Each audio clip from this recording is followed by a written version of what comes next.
महाभारत के अगर आप छठे खंड की पुस्तक को पढ़ते हैं, यानी कि महाभारत के आप छठे भाग को पढ़ते हैं, छठी पुस्तक को पढ़ते हैं, तो वहाँ पर युधिष्ठिर महाराज बृहस्पति भगवान से एक प्रश्न करते हैं कि मैं ये जानना चाहता हूँ कि मृत्यु के पश्चात कौन से पाप कर्म की किस प्रकार से सज़ा मिलती है, और हमने मनुष्य योनि में क्या पाप किया है, उसके बदले हमें कौन सी योनि में जन्म मिलता है। तो बृहस्पति जी क्या जवाब देते हैं, मैं आपको महाभारत की किताब संख्या 6 में से आपको पढ़ के बताती हूँ। बृहस्पति जी कहते हैं, भूपाल, इस यमलोक में देवलोक के समान स्थान भी होता है, जिसमें तिर्यक अर्थात कि कीट पतंगे योनि के प्राणियों को छोड़कर जो पुण्य आत्मा जीव होते हैं वो रहते हैं। यमराज का भवन सुंदर होता है, बहुत सुंदर होता है, लेकिन जो व्यक्ति पाप कर्म में लिप्त रहता है उसे वहां पर भी नरक में ही दुख भोगना पड़ता है।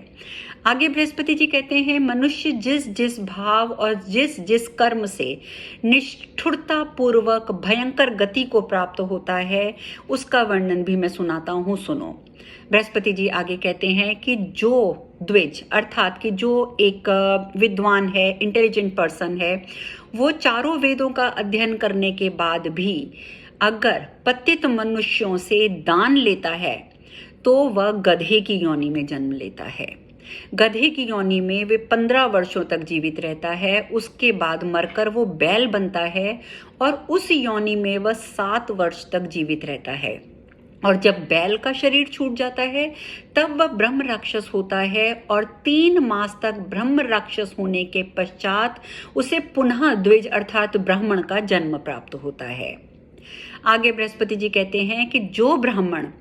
पतित पुरुष का यज्ञ कराता है वो मरने के बाद कीड़े की योनि में जन्म लेता है और उस योनि में 15 वर्षों तक जीवित रहता है,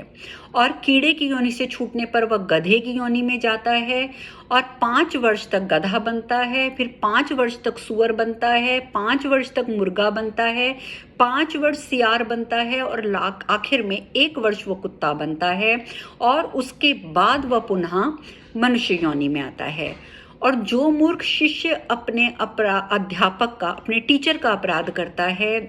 वह भी 3 योनियों में जन्म ग्रहण करता है, इसमें संशय नहीं है। पहले वह कुत्ता होता है, फिर राक्षस होता है, फिर गधा होता है, और मरने के बाद प्रेतावस्था में अनेक कष्ट भोगने के बाद वह ब्राह्मण का जन्म पाता है। और जो पापाचारी शिष्य गुरुपत्नी के साथ समागम का विचार करता है या मन में विचार ले आता है, तो वो अपने मानसिक पाप के कारण भयंकर योनियों में जन्म लेता है। कौन सी? पहले कुत्ते की योनि में वो 3 वर्ष रहता है, फिर उस योनि में मृत्यु को प्राप्त होता है, कीड़े की योनि में उत्पन्न होता है, और कीड़े की योनि में जन्म लेकर वह 1 वर्ष तक जीवित रहता है। उसके बाद वह पुनः मनुष्य योनि में ब्राह्मण बनकर उत्पन्न होता है। शेष हम अगले भाग में इसके बारे में पढ़ेंगे।